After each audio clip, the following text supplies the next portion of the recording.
बिहार पारा medical first allotment letter कल यानी कि 30/9/2022 को आने वाली है। तो बहुत सारे बच्चे का कमेंट आ रहा है, कॉल आ रहा है कि सर पारा मेडिकल का जीएनएम एएनएम कटअप क्या जाने वाला है, लैब टेक्नीशियन एक्सरे सारे का कटअप क्या रहने वाला है। तो इसी आज का वीडियो में हम इसी पे चर्चा करेंगे। जीएनएम एएनएम का कटअप क्या रहने वाला है, कितने रैंक वाले का जीएनएम होगी, कितने रैंक वाले का एएनएम होगी, कितने रैंक वाले का लैब टेक्नीशियन होगी, एक्सरे होगी और बहुत सारे कोर्सेस है, तो कितने रैंक में उनको सरकारी कॉलेज मिलेगी। तो चलिए वीडियो को स्टार्ट करते हैं। वीडियो को स्टार्ट करने से पहले आप सबके छोटी सी रिक्वेस्ट है कि जो भी नए बच्चे जुड़ रहे हैं चैनल से, चैनल को सब्सक्राइब कर लेंगे, प्रेस का भी नोटिफिकेशन ऑन कर देंगे। तो सबसे पहले हम बात करते हैं जीएनएम का। जीएनएम में आपका कितना रैंक रहेगी तो आपको सरकारी कॉलेज मिल सकती है, ठीक है। जीएनएम का जो कि सिर्फ गर्ल्स का होता है, गर्ल्स का इसमें एडमिशन होता है जीएनएम का। अगर आपका यूआर रैंक से 2800 है, ठीक है, 2800। एससी कैटेगरी से आपको 1400 है, एसटी से आपको 70 रैंक है। सरकारी कॉलेज अलाउड हो जाएगा। बीसी कैटेगरी वाले के लिए आपका 1600 रहना जरूरी है। फिर इधर आइए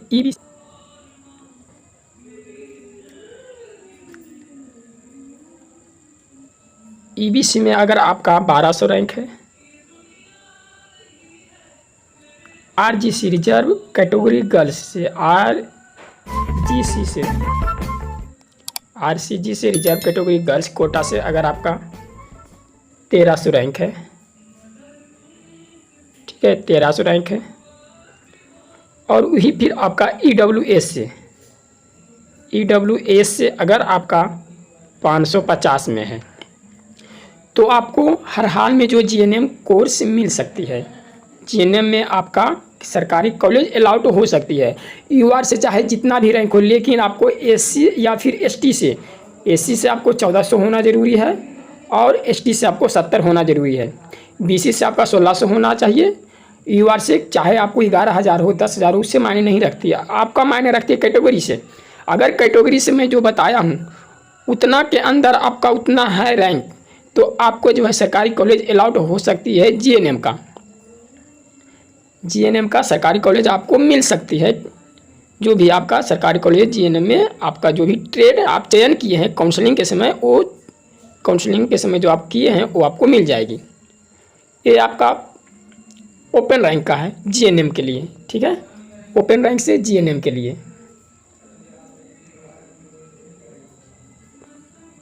अब यहाँ पर देखिए, आप सबको एक मन में सवाल उठ रहा होगा कि सर ईडब्ल्यूएस का है, ईडब्ल्यू से 550 से रहेगा तब हो जाएगा। देखिए बाबू, ईडब्ल्यूएस क्या है, इकोनॉमिकली जो है कमज़ोर वर्ग से आते हैं, उसके लिए सरकार जो है ईडब्ल्यूएस सर्टिफिकेट मांगी थी।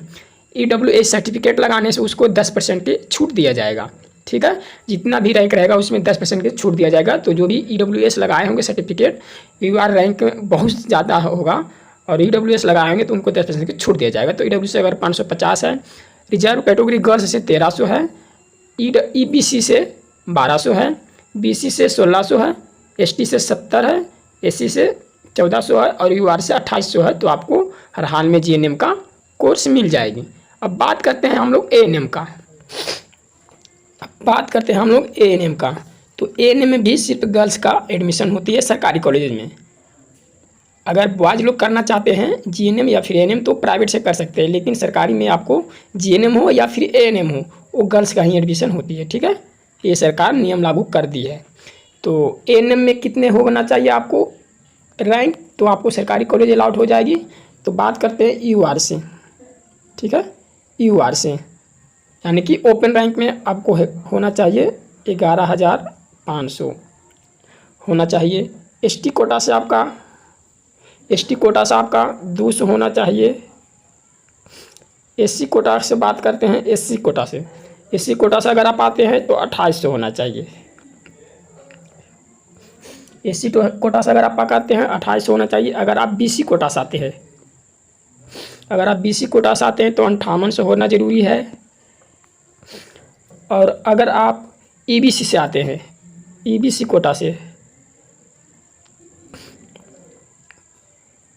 EBC कोटा से आते हैं 5000 होना ज़रूरी है, 5000। अगर आप RCG यानी कि रिजर्व कैटेगरी गर्ल्स के अगर आते हैं, बात करते हैं तो 6500 होना ज़रूरी है। और अगर हम बात करते हैं EWS से, इकोनॉमिकली वीक से बात करते हैं तो आपको 1600 होना ज़रूरी है। ANM कैटेगरी के लिए, ये क्या किसका लिए है, तो ANM के लिए, जो ANM में जिनका अलाउट हो सकता है, तो अगर ANM में तो आपको इतना होना जरूरी है। EOR चाहे जितना भी हो आपका कोई दिक्कत नहीं, लेकिन आपका जो कैटेगरी रैंक है वो आपको इतना होना जरूरी चाहिए। SC ST अगर आप आते हैं तो 200 होना चाहिए, SC से आते हैं तो 2800 होना चाहिए, BC से आते हैं तो 5800 होना चाहिए, EBC से आते हैं तो 5000 होना चाहिए, RCG से आते हैं तो 6500, अगर EWS से आते हैं 1600। ठीक है, तो आप में से इतना में से अगर इतना के अंदर रहता है आप लोग का रैंक तो आप सबका जो है ANM में सीट अलाउड हो जाएगी।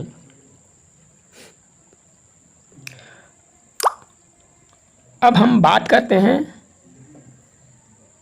बॉयज़ एंड गर्ल्स दोनों का एडमिशन के लिए, तो वह कौन कौन सा है, आपका कोर्स कौन कौन सा है, तो उस पर अब हम लोग चर्चा करते हैं। उसमें कितना आपका रैंक होना चाहिए कि आपको एडमिशन सरकारी कॉलेज में मिल सके। तो चलिए, बॉयज़ प्लस गर्ल्स दोनों का कितना होना चाहिए।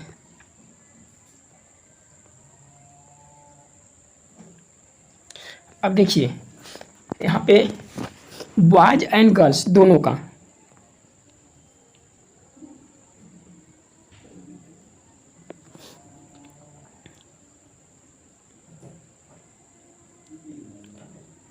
बॉयज़ एंड गर्ल्स दोनों का इसमें आपका एडमिशन होगी। तो वह कौन कौन सा जो है कोर्स है जिसमें दोनों का बॉयज़ एंड गर्ल्स दोनों का एडमिशन होगी। अब देखिए, फार्मेसी, आपका फार्मेसी है, ठीक है, फार्मेसी है, OT टेक्नीशियन है, सॉरी OT असिस्टेंट है, OT असिस्टेंट है, लैब टेक्नीशियन है, लैब टेक्नीशियन है। इसमें बॉयज़ एंड गर्ल्स दोनों एडमिशन ले सकते हैं। एक्सरे है, एक्सरे, एक्सरे आपका हो गया।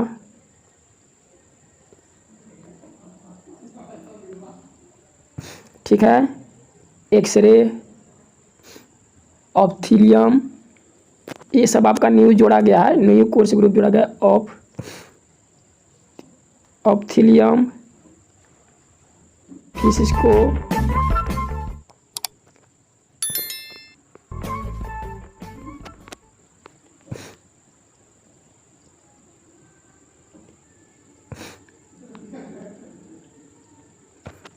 ये सब देखिए आपका नया कोर्स ग्रुप जोड़ा गया है। ठीक है, अगर हम बात करते हैं और नया कोर्स ग्रुप का तो बहुत सारा जोड़ा गया इस बार।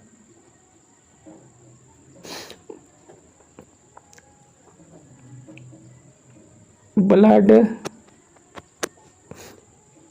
टेक्नीशियन, ब्लड टेक्नीशियन और बहुत सारा कोर्स है। तो अगर आपको जो है pharmacy, OT technician, lab technician, pharmacy, OT technician, lab technician अगर आपको चाहिए तो आपको EOR में रैंक कम से कम 2000 होना ज़रूरी है। कितना, 2000 रैंक होना ज़रूरी है। और अगर एक्सरे हो गया, ऑप्थेल्मियम हो गया, फिजिस्को हो गया, ब्लड टेक्नीशियन हो गया और बहुत सारे जो न्यू कोर्स ग्रुप जोड़ा गया है उसमें कम से कम आपका EOR में रैंक होना चाहिए 7500। ST से बात करते हैं 350 होना चाहिए। SC से बात करते हैं 2500 होना चाहिए। BC से अगर बात हम लोग करते हैं, BC का बात करते हैं 4500 होना चाहिए। कितना होना चाहिए, 4500 होना चाहिए। और अगर हम लोग बात करते हैं ईबीसी से 3500 होना चाहिए। आरजीसी से बात करते हैं, रिजर्व कोटा गर्ल्स से बात करते हैं, 4500 होना चाहिए। कितना होना चाहिए? 4500। और वहीं पर ईडब्ल्यूएस से बात कर लेते हैं, ईडब्ल्यूएस से तो आपका 1200 होना चाहिए। अगर इतना आपका होता है तो एक्सरे, ऑप्थिलियम, फाइसिस्टोल, ब्लड टेक्नीशियन और बहुत सारा जो है न्यू कोर्स ग्रुप में आपको जो एडमिशन मिल सकती है। रेडियो टेक्नोलॉजी हो गया आपका, एक रेडियो टेक्नोलॉजी हो गया, ऑर्थोपेडिक एंड प्लोसिंस हो गया, बहुत सारा न्यू कोर्स आपका जोड़ा गया तो उसमें आपको मिलने की चांसेस है बॉयज़ को एंड गर्ल्स दोनों का। तो ये था, कुछ नोटिफिकेशन था। चलिए मिलते हैं नेक्स्ट वीडियो में। अगर आपको अच्छा लगा हो तो लाइक और शेयर ज़रूर करें।